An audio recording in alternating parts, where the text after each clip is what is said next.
بسم اللہ الرحمن الرحیم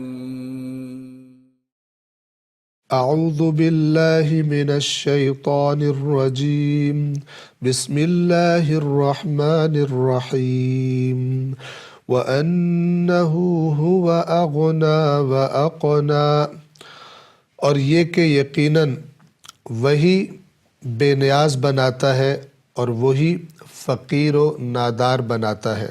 صدق اللہ العلی العظیم۔ آیت نمبر 48 کے الفاظ کے معانی میں ہم نے گزشتہ درس میں اغنا تک کے معانی بیان کر دیے تھے۔ اگلا حرف ہے واو یعنی اور، اقنا۔ توجہ فرمائیں، اس کے بنیادی حروف قاف، نون اور یا ہے، اور اس کا اصل معنی ہے کمانا، کمائی کرنا، یا جو کچھ انسان کماتا ہے یا حاصل کرتا ہے اسے کما کر حاصل کر کے جمع کر لینا، یہ معنی ہے قاف، نون اور یا کا۔ اسی سے لفظ اقنا کہ جو اس آیت نمبر 48 میں آیا ہے، اقنا اسی سے ہے۔ اقنا کسی کو وہ اشیاء دے دینا کہ جن کے حاصل ہونے سے اس کو سکون اور اطمینان حاصل ہو جائے، اس کی فوری ضروریات پوری ہو جائے، یا اتنا دے دینا کہ جن کو وہ جمع کر کے رکھ لے۔ یہ ہے معنی، اصل معنی اقنا کا۔ اور اسی اعتبار سے یہ جو لفظ اقنا ہے یہ کسی کو راضی کرنے کے معنی میں بھی آتا ہے، یعنی اتنا دینا کہ وہ راضی ہو جائے، اتنا دینا کہ اس کو سکون اور اطمینان ہو جائے، اس کی ضروریات پوری ہو جائے، بلکہ وہ جمع کر کے اپنے پاس رکھ لے، اس کی فوری ضروریات سے زیادہ دے دینا۔ جب کسی کو کوئی اس طرح عطا کرے تو گویا اس عطا کرنے والے نے اس کو راضی کر دیا۔ تو لفظ اقنا عطا کر کے راضی کرنے کے معنی میں بھی آتا ہے، لیکن جیسا کہ آپ نے توجہ فرمائی کہ ہم نے ترجمہ کیا وَأَنَّهُ هُوَ أَغْنَى وَأَقْنَى، اور یہ کہ وہی ہے کہ جو بے نیاز بناتا ہے اور جو فقیر و نادار بناتا ہے۔ حالانکہ جو معنی ہم نے کیا ہے اس کے مطابق کیا ہونا چاہیے تھا؟ وہی ہے کہ جو راضی کر دیتا ہے، اپنی عطا سے راضی کر دیتا ہے۔ تو یہاں پر عربی زبان کے اعتبار سے ایک قاعدہ ہے علم صرف کا، کہ جس کی تفصیل ہم یہاں پر بیان نہیں کریں گے، لیکن اس کی طرف اشارہ کرتے ہیں۔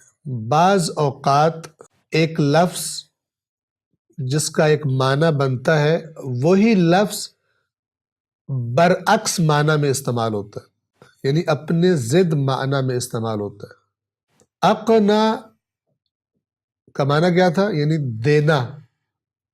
اس کا برعکس معنی کیا ہوگا؟ لے لینا۔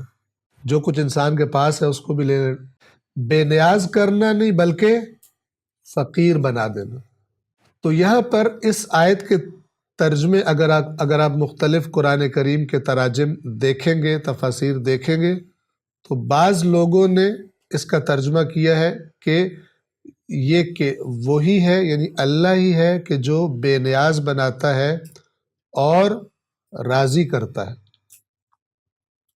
یعنی ضروریات بھی پوری کر دیتا ہے اور اتنا دیتا ہے کہ انسان اس سے راضی ہو جائے۔ ٹھیک ہے۔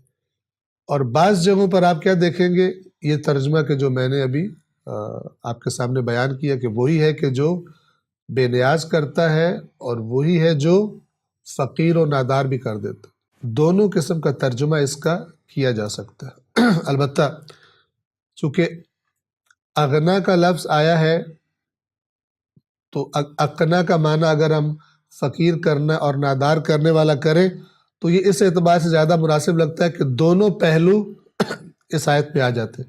جیسے قرآن کہتا ہے وَاللَّهُ يَقْبِضُ وَيَبْسُطُ، اللہ ہے جو قبض کرتا ہے، یعنی مال کو کم کر دیتا ہے، وَيَبْسُطُ، اور بسیط کرتا ہے یعنی کھول دیتا ہے۔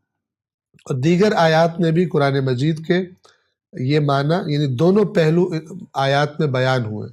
کہ خداوند عالم آزمائش کرتا ہے، کبھی دے کر مال کو وسیع کر کے، اور کبھی مال کی اور رزق میں کمی کر کے اللہ تبارک و تعالی انسان کی آزمائش کرتا ہے۔ دونوں ہی آزمائشیں ہوتی ہیں۔ تو اس لیے ہم نے فقیر اور نادار کرنے والا یہاں پر معنی کیا ہے، اور یہاں پر اس طرف بھی اشارہ ضروری ہے کہ قرآن کریم سے دوری کی وجہ سے اور قرآن مجید کی باتوں پر صحیح معنی میں حقیقت میں ایمان نہ ہونے کی وجہ سے یا کم ایمان ہونے کی وجہ سے، زبانی جو ہم کہتے ہیں ہمیں ایمان ہے قرآن پر، حقیقی ایمان میں کمی کی وجہ سے بہت ساری مصیبتوں اور پریشانیوں کا انسان شکار ہوتا ہے، اور یہ قرآن سے دور ہونے کی اور اپنے نظریات اور اپنی فکر اور اپنے عقائد کو قرآن مجید سے حاصل نہ کرنے کی سزا ہے۔ اب یہاں پہ اللہ تعالیٰ کیا فرما رہا ہے؟ وَأَنَّهُ هُوَ، تاکید کے ساتھ، اور یہ کہ یقیناً وہی ہے، اور کوئی نہیں ہے جس کے یہ اختیار میں، وہی ہے جو کیا کرتا ہے؟ اغنا، بے نیاز کرتا ہے، وَأَقْنَا، اور فقیر و نادار کرتا ہے۔ تو اگر ایک بندے کو اس پر ایمان ہو، اس کے دل کے اندر یہی بات راسخ ہو جائے کہ میرا رزق، میری روزی، اس کا اختیار اللہ تبارک و تعالیٰ کے ہاتھ میں ہے اور بس، تو وہ ان خرافات اور بیہودہ اور لغو باتوں کا شکار نہیں ہوتا۔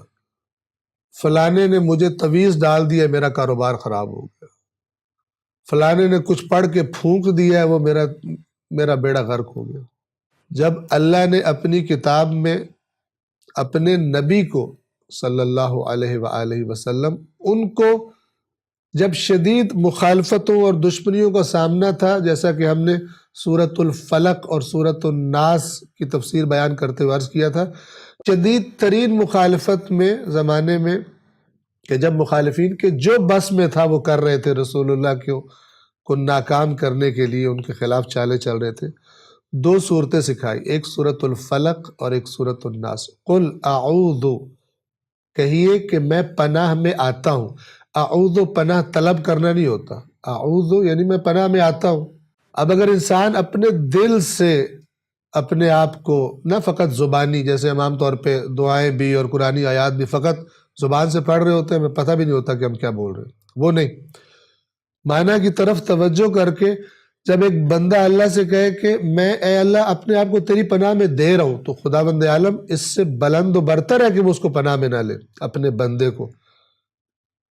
یہ ضرور ہے کہ جب خدا کی پناہ میں آ رہا ہے تو خدا کی نافرمانیاں چھوڑ کے اس کی پناہ میں آئے گا، نہ کہ میں اللہ کی پناہ میں آ رہا ہوں لیکن کرنی میں نے نافرمانیاں ہی ہیں، اس کے تقاضے پورے کریں۔ قل اعوذ برب الفلق، میں پناہ میں آتا ہوں صبح کے پروردگار کے، جب صبح کا آغاز ہوتا ہے، صبح جب پھوٹتی ہے۔ قل اعوذ برب الناس، میں لوگوں کے رب، پروردگار، پالنے والا، خیال رکھنے والا، انتظام و انصرام کرنے والا، اس کی پناہ میں آتا ہوں، سب انسانوں کا جو رب ہے۔ تو جب انسان اپنے اندر سے کہتا ہے کہ میں اس کی پناہ میں آ رہا ہوں، تو اللہ تبارک و تعالیٰ کی ذات اسے پناہ میں لے لیتی۔ یہ وہ صورتیں کہ جو رسول پاک کو سکھائی گئی شدید مخالفت کے زمانے میں، اس سے کوئی اور بڑی چیز ہوتی تو اللہ وہ سکھاتا۔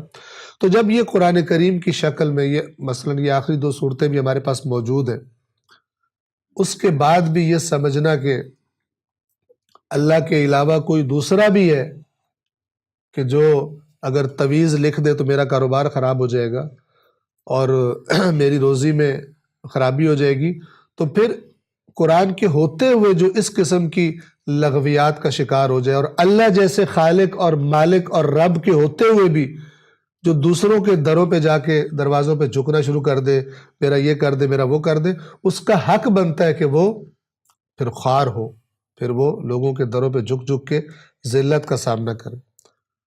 اس کی طرف توجہ کرنی چاہیے کہ یہ ان بیسیوں اور بے شمار نقصانوں میں سے ایک نقصان ہے اور مصیبت ہے کہ جو قرآن کریم جو ہم یعنی رائج نہیں ہے کہ پڑھایا جائے چھوٹوں کو بڑوں کو، اور ان کے افکار اور نظریات قرآنی ہو، تو پھر اس قسم کی بیہودہ چیزوں سے جو عبد خدا ہوتا ہے، جو اللہ سے مربوط ہوتا ہے، اسی کے کلام کے ذریعے وہ اس قسم کی بیہودہ چیزوں کو قطعاً بھی خاطر میں نہیں لاتا۔ السلام علیکم ورحمۃ اللہ وبرکاتہ۔